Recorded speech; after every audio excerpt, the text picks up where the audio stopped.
Praise the lord. పునరుద్ధానుడైన యేసుక్రీస్తు నామంలో మీ అందరికీ నా శుభాభివందనాలండి. బాగున్నారా? యేసయ్య మీ అందరినీ ఆశీర్వదించును గాక. అనుదిన వాత్సల్యత అను నేటి వాక్య ధ్యానాంశాన్ని ఉదయకాలం ధ్యానించుకుందాం రండి. పరిశుద్ధ బైబిల్ గ్రంథంలో నుంచి 16వ సంకీర్తన 11వ వాక్య భాగంలో 2వ లైన్ నేను చదువుతాను. నీ సన్నిధిని సంపూర్ణ సంతోషము కలదు. ఆమేన్. యేసయ్యకి మహిమ కలుగునుగాక. దైవజనమ, చదవబడిన ఈ వాక్య భాగంలో ఈ కీర్తనకారుడు ఒక చక్కటి మాటను ఇక్కడ ప్రస్తావించాడు. నీ సన్నిధిలో సంపూర్ణ సంతోషము కలదు. వా, సంతోషాలు రకరకాల వాటి ద్వారా కలుగుతుంది, కానీ సంపూర్ణమైన సంతోషము నీ సన్నిధిలో కలదు అంటాడు. అందుకనే 122వ కీర్తన మొదటి మాటలో కూడా దేవుని మందిరముకు వెలుదము రాండని జనులు నాతో అనినప్పుడు సంతోషించి గంతులు వేశాను అంటాడు. దీన్ని బట్టి మీకు ఏమర్థమవుతుంది దైవజనమా? ఈ చదవబడిన వాక్య భాగంలో దేవుని సన్నిధి ప్రభావము కలిగినది, దేవుని సన్నిధి ఆశీర్వదించబడినది, దేవుని సన్నిధి అది వర్ణాతీతం. ఆ సన్నిధి నీకు ఉంటే జయం, ఆ సన్నిధి నీకుంటే బలం, ఆ సన్నిధి నీకుంటే వెళ్ళిన చోట విజయం. మోషే గారు అంటారు, నీ సన్నిధి నాతో రాని ఎడల నన్ను ఇక్కడి నుంచి పంపించొద్దు అంటాడు.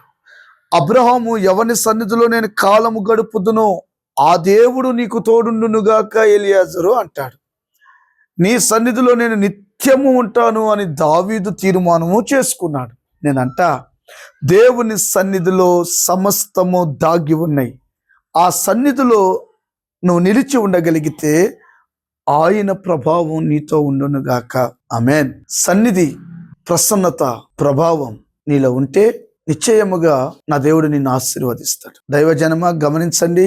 భక్తుడైన దావీదు చేయరాని తప్పును చేసి దేవునికి దూరం అయిపోయి ఏమి తెలియనట్లుగా బ్రతుకుతుంటే నాతాను ప్రవక్తను పంపించి కథ రూపంలో స్టోరీ చెప్పి ఆ దుర్మార్గుడు నీవేనని చెప్పినప్పుడు పశ్చాత్తాప్తుడై కన్నీరు మున్నీరైపోయి ఏడుస్తూ విలపిస్తున్నాడు.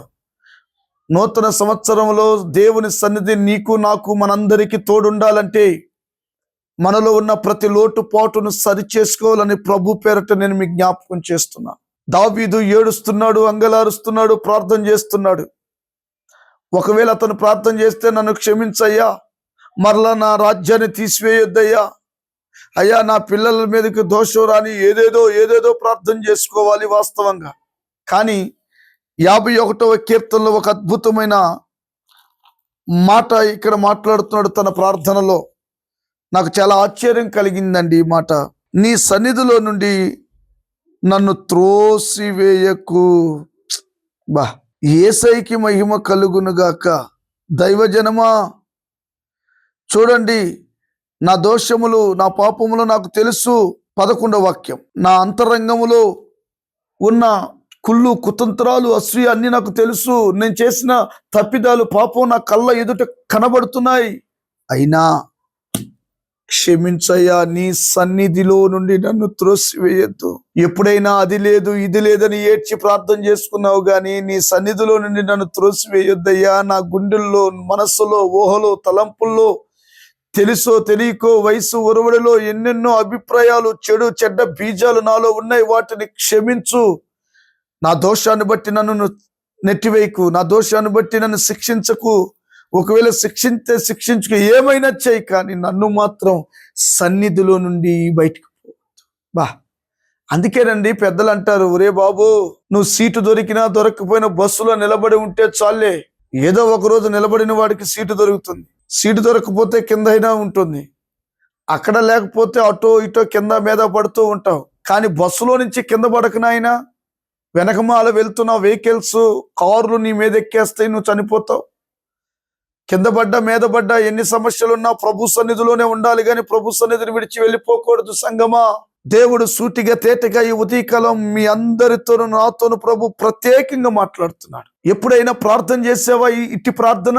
నీ సన్నిధిలో నుండి నన్ను త్రోసివేయొద్దు, నీ ప్రభావం నాలో నుండి వెళ్ళిపోనివ్వద్దు. ఎవరు తప్పిదములు ఒప్పుకొని పశ్చాత్తాప్తులై ప్రార్థన చేస్తారో వారి పాపములన్నిటిని దేవుడు క్షమించి నూతన కృపతో నింపి, నూతన సన్నిధి ప్రభావముతో నింపి, నూతన సంవత్సరంలో ఒక అద్భుతమైన దీవెనలతో నా దేవుడు నిన్ను కుమ్మరించి నడిపించునుగా. ఇటు ప్రార్థన చేస్తున్నావా తల్లి? ఇటు ప్రార్థన చేసుకుంటున్నారా తమ్ముడా? యవన బిడ్డలు, యవన స్త్రీలైతే ప్రార్థన ఎగిరిపోయింది. ఎప్పుడు సెల్ ఫోన్ ఇవ్వలేదని లొల్లి, బట్టలు కొనలేదని లొల్లి, తల్లిదండ్రులు అర్థం చేసుకునే పిల్లలు కాదు. ఈ రోజున ఎలా మారిపోయారంటే, అందరూ కాదండి, కొందరు కుటుంబంలో శత్రువులు పిల్లలు అయిపోయారు. కొన్ని కుటుంబాల్లో శత్రువులు భార్య అయిపోయింది. కొన్ని కుటుంబాల్లో శత్రువు భర్త అయిపోయాడు. కొన్ని కుటుంబాల్లో శత్రువులు చుట్టూతో ఉన్న ప్రజలుగా మారిపోయారు. కానీ సన్నిధిలో ఉండే అనుభవం దావీదులో కనబడి. ఎందుకు కనబడిందంటే, అతడు తప్పు చేయని వాడు ఎవడు లేడు ఈ భూప్రపంచంలో. ఒకవేళ నువ్వు ఏదైనా తప్పు చేస్తుంటే నీ కర్మ చావు అంటాం మనం. దేవుడు అట్టివాడు కాదు, కరుణా సంపన్నుడు, వాత్సల్యపూర్ణుడు. తప్పు ప్రభు అని ఒప్పుకుంటే క్షమిస్తాడు. క్షమించేవాడున్నాడు కదని తరచుగా తప్పులు చేసుకుంటూ పోతే ఆ క్షమించి నిన్ను సాతానికి అప్పగిస్తాడు. జాగ్రత్త, పశ్చాత్తపడి ఒప్పుకో. ఆ సన్నిధిలో ఉన్న కృప బయలుదేరి నీ మీద, నీ కుటుంబం మీద, నీ వ్యాపారం, చేతి పనుల మీద ఉంచి నడిపించునుగాక. ఒక్క కూటి కొరకు జ్యేష్ఠత్వాన్ని హక్కును అమ్మి వేసుకున్న ఏశావు వంటి భ్రష్టుడు మనలో ఉండకూడదు. పో సాతానే! అలాంటి దుష్ట దురాత్మలు ఏ కుటుంబంలో, ఏ సేవకుడులో, ఏ సంఘంలో ఉండకూడదు. యేసునామములో పో! దేవుని సన్నిధి మనందరితో నిలిచి ఉండునుగాక. ఆమేన్. ఇది గుర్తించిన ఈ వ్యక్తి అంటాడు, నీ సన్నిధిలో ఉంటానయ్యా, నీ సన్నిధిలో నుండి త్రోసివేయొద్దయ్యా. బా, ఎట్టి ప్రార్థన నువ్వు చేసుకోగలిగితే ఎలియాజరు కార్యాన్ని సఫలం చేసిన దేవుడు, దావీదు తప్పులన్నిటిని క్షమించి మరలా సన్నిధి ప్రభావం ఇచ్చిన దేవుడు నీకును మేలు చేయునుగాక. ఆమేన్. తలలు వంచండి, చిన్న ప్రార్థన చేద్దాం. ప్రేమ కలిగిన తండ్రి, నీ సన్నిధిలో ఉన్న ప్రభావంతో నింపి నడిపించమని యేసు నామమున అడుగుచున్నాము తండ్రి. ఆమేన్. Thank you. God bless you.